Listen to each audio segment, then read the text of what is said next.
Das hier ist Roding, meine Heimatstadt. Seit 32 Jahren lebe ich hier. Mit den großen Tech-Firmen kamen in den letzten 20 Jahren auch Arbeiter aus dem Ausland. Mittlerweile leben hier über 80 Nationen. Anne und Patrick gehören auch dazu. Das Ehepaar hat sich 2003 dazu entschlossen, Kamerun in Afrika zu verlassen, um in Österreich zu studieren und dann ihr Glück in Roding zu erarbeiten. Beide sind gut ausgebildet. Sie ist Dozentin für Deutsch und Französisch, er ist Ingenieur. Ich sage immer, ich bin heimisch, ich fühle mich zu Hause hier in Roding. Das Paar will aber mehr als nur hier arbeiten und wohnen. Sie wollen sich einbringen. Schon kurz nach ihrem Umzug nach Roding gründeten sie einen Integrationsverein, der die vielen Nationen in der Stadt zusammenbringen und dadurch kulturelle Barrieren abbauen möchte. Und das wollen sie unter anderem mit Kochen.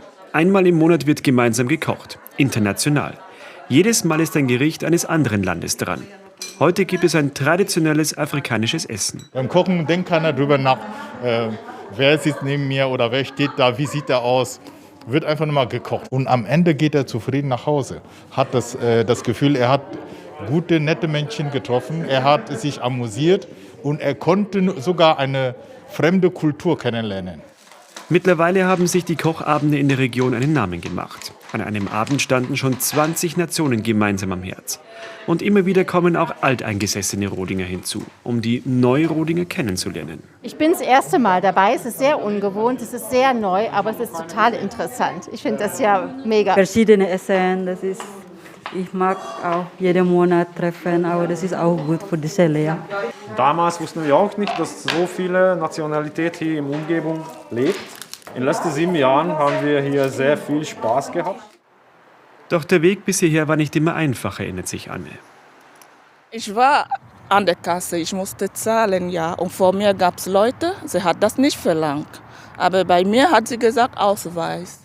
Dann habe ich gesagt, warum? Ja, weil ihr schwarze Freunde benutzt immer die Bankkarte ihrer Männer. Rassismus gibt es leider auch in meiner Heimatstadt. Und vielleicht auch deswegen engagieren sich Anne und Patrick auch politisch, in der CSU. Sie gehen regelmäßig zum Stammtisch und sind seit ein paar Jahren Parteimitglieder.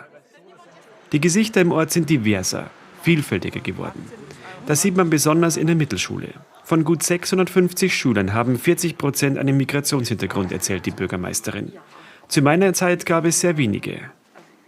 Im Stadtgebiet haben wir beispielsweise 84 Nationen, die hier leben. Das sind ungefähr 10% unserer Rodinger Bevölkerung, die also Migrationshintergrund haben. Es wird natürlich auch mehr, also auch da steigen dann die Herausforderungen.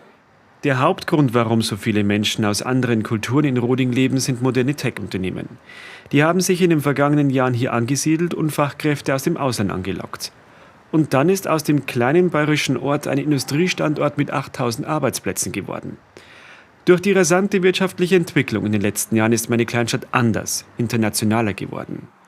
Menschen wie Anne und Patrick, die als Fachkräfte aus dem Ausland hierher kamen, sind mittlerweile voll integriert und begreifen Roding als Heimat.